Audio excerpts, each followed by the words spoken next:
जय श्री कृष्णा। आप सभी को ज्येष्ठ मास के कृष्ण पक्ष की एक दंत संकष्टी की ढेरों शुभकामनाएं। प्रिय भक्तों, आज आप सभी एक दंत संकष्टी चतुर्थी व्रत कर रहे हैं। अब हम सुनेंगे एक दंत संकष्टी चतुर्थी की व्रत कथा। इस कथा को श्रवण करने मात्र से ही भगवान गणेश का आशीर्वाद प्राप्त होता है और भगवान गणेश के आशीर्वाद से आपके सभी काम बनते हैं, रिद्धि सिद्धि की प्राप्ति होती है और भगवान गणेश के आशीर्वाद से आपके घर में खुशियों का आगमन होता है। तो आइए कथा हम आरंभ करते हैं। आपसे निवेदन है कि भगवान गणेश की यह कथा है, कृपया इस वीडियो को एक बार लाइक अवश्य कर दीजिएगा। भगवान गणेश की कृपा प्राप्त करने के लिए और अपने व्रत की सफलता के लिए कमेंट बॉक्स में अवश्य लिखिएगा जय गणेश जी महाराज या ओम गम गम पते नमः। ओम गण गण पते नमः।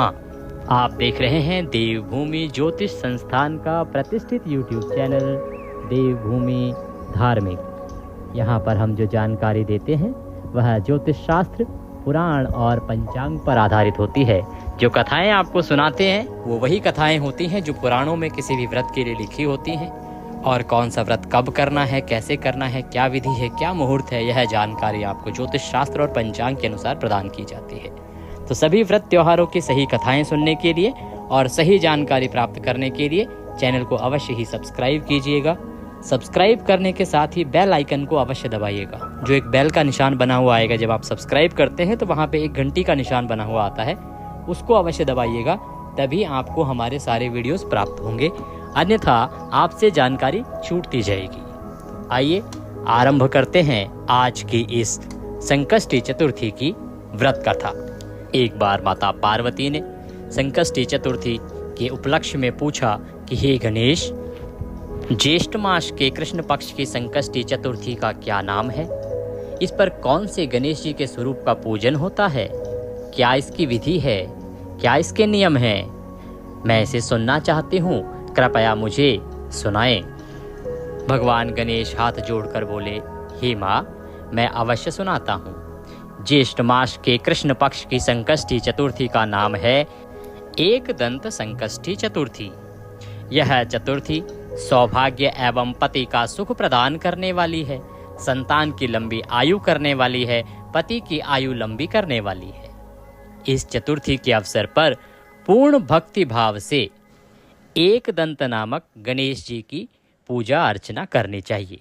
इस व्रत में गणेश जी को शुद्ध घी से निर्मित हलवा, लड्डू, पूड़ी आदि भोज्य पदार्थ अर्पित करने चाहिए तथा ब्राह्मण को भोज कराने के पश्चात ही स्वयं भोजन ग्रहण करना चाहिए। हे माता, मैं इस संकष्टी से संबंधित पूजन विधि सहित एक प्राचीन वृतांत का वर्णन कर रहा हूँ। आप कृपया भक्ति पूर्वक श्रवण कीजिए। सतयुग की बात है। सतयुग में 100 यज्ञ करने वाले एक पृथु नामक राजा राज्य करते थे। उनके राज्य के अंतर्गत दयादेव नामक एक ब्राह्मण रहते थे। वेदों में निष्णात उनके 4 पुत्र थे। पिता ने अपने पुत्रों का विवाह ग्रह सूत्र के वैदिक विधान से कर दिया। उन 4 बहुओं में बड़ी बहू अपनी सास से कहने लगी, हे सासू जी, मैं बचपन से ही संकट नाशक गणेश चतुर्थी का व्रत करती आई हूँ। मैंने पिता ग्रह में भी शुभदायक व्रत को किया है, अतः हे कल्याणी, आप मुझे यहाँ व्रत अनुष्ठान करने की अनुमति प्रदान करें। पुत्रवधू की ऐसी बात सुनकर उसके ससुर ने कहा, हे बहू, तुम सभी बहुओं में श्रेष्ठ और बड़ी हो, तुम्हें किस प्रकार का कष्ट है? अगर तुम्हें किसी प्रकार का कष्ट ही नहीं है और न तुम भिक्षुणी हो, अर्थात तुम्हें भिक्षा मांगने की आवश्यकता है, तुम्हारे पास सब कुछ तो है, ऐसी स्थिति में तुम किस लिए व्रत करना चाहती हो? हे सौभाग्यवती, अभी तुम्हारा समय उपभोग करने का है। ये गणेश जी कौन है? फिर तुम्हें करना ही क्या है? कुछ समय पश्चात बड़ी बहू गर्भिणी हो गई। 10 माह बाद उसने सुंदर बालक को जन्म दिया। उसकी सास बराबर बहू को व्रत करने का विरोध करती रही और निषेध करने लगी और व्रत छोड़ने के लिए बहू को बाध्य करने लगी। व्रत भंग होने के फलस्वरूप गणेश जी कुछ दिनों में कुपित हो गए और उसके पुत्र के विवाह काल में वर वधू के सुमंगली के समय उसके पुत्र का अपहरण कर लिया। इस अनहोनी घटना से मंडप में खलबली मच गई। वहां पर उपस्थित सभी लोग भयभीत हो गए। सब लोग व्याकुल हो गए और व्याकुल होकर कहने लगे कि लड़का कहाँ गया, लड़का कहाँ गया, ढूंढो ढूंढो ढूंढो, किसने अपहरण कर लिया। बारातियों द्वारा ऐसा समाचार पाकर उसकी माता अपने ससुर दयादेव से रो रो कर कहने लगी, हे ससुर जी, आपने मेरे गणेश चतुर्थी के व्रत को छुड़वा दिया है, जिसके परिणाम स्वरूप ही मेरा पुत्र गायब हो गया है। अपने पुत्र वधू के मुख से ऐसी बात सुनकर ब्राह्मण दयादेव बहुत दुखी हुए। साथ ही पुत्र वधू भी बहुत अधिक दुखी हुई। पति के लिए दुखित पुत्र वधू प्रति मास संकट नाशक गणेश चतुर्थी का व्रत करने लगी। एक समय की बात है कि गणेश जी एक वेदज्ञ और दुर्बल ब्राह्मण का रूप धारण करके भिक्षाटन के लिए इस मधुर भाषिणी के घर आए।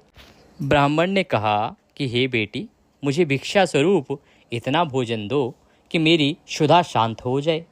उस ब्राह्मण की बात सुनकर उस धर्मपरायण कन्या ने उस ब्राह्मण का विधिवत पूजन किया। भक्तिपूर्वक भोजन कराने के बाद उसने ब्राह्मण को वस्त्र आदि दिए। कन्या की सेवा से संतुष्ट होकर ब्राह्मण रूपधारी भगवान गणेश कहने लगे, हे कल्याणी, हम तुम पर प्रसन्न हैं। तुम अपनी इच्छा के अनुकूल हमसे वरदान प्राप्त कर लो। वह देवी शांत खड़ी रही, उसे कुछ समझ नहीं आ रहा था। गणेश जी पुनः बोले, तुम अपनी इच्छा के अनुकूल मुझसे वरदान प्राप्त कर लो। मैं ब्राह्मण वेशधारी गणेश हूँ और तुम्हारी प्रीति के कारण आया हूँ।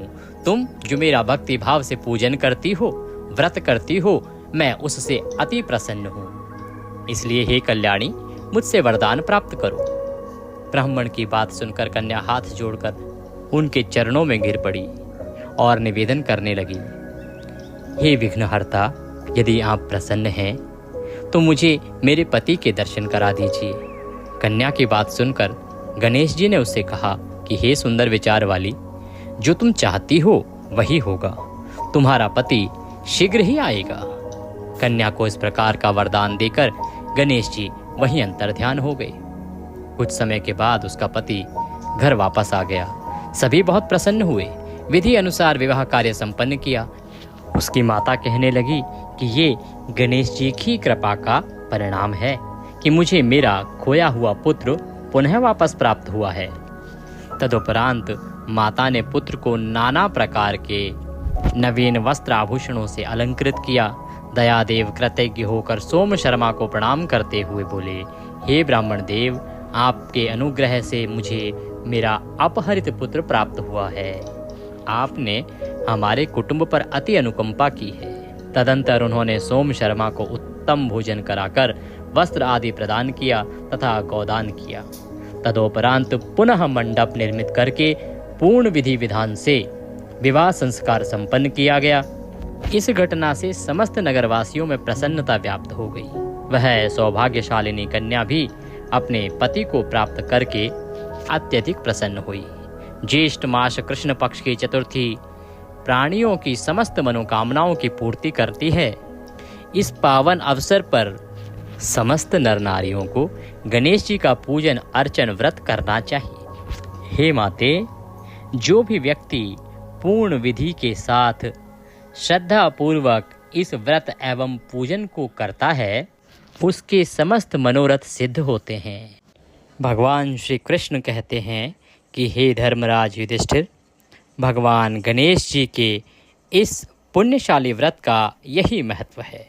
हे राजन, अपने शत्रुओं का संहार करने हेतु आप भी इस व्रत का पालन अवश्य करें। इति व्रत कथायाम संपूर्णः। बोले गणेश जी महाराज की जय। कथा यहाँ पर पूर्ण होती है। इस दिन आपको गणेश जी महाराज की कथा के साथ साथ अथर्व स्तोत्र अवश्य सुनना चाहिए और उसका श्रवण करते हुए गणेश जी की पूजा में गुड़ मिश्रित जल से उन्हें स्नान कराना चाहिए। ये इस व्रत की सफलता के लिए, भगवान गणेश की प्रसन्नता के लिए बहुत ही उत्तम साधन है।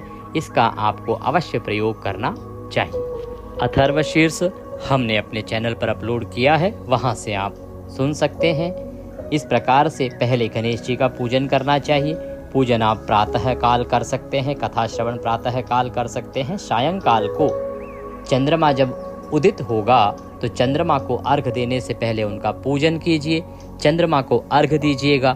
अर्घ का जो जल होगा ना, उसमें अक्षत, सफ़ेद पुष्प, थोड़ा कच्चा दूध, ये सामग्री डाल के और चंद्रमा को ओम सह चंद्रमसे नमः बोलते हुए अर्घ दीजिएगा। बात करें कि चंद्रमा कब उदित होने वाला है, तो व्रत कर रहे हैं आप 16 मई को और चंद्र उदय होगा 10:40 पर। इसी के साथ आज का यह वीडियो यहाँ पूर्ण होता है। वीडियो थोड़ा भी अच्छा लगा हो तो लाइक अवश्य कीजिएगा। व्रत की सफलता के लिए अवश्य लिखिएगा ओम गं गणपतये नमः। भगवान गणेश सब पर कृपा करें।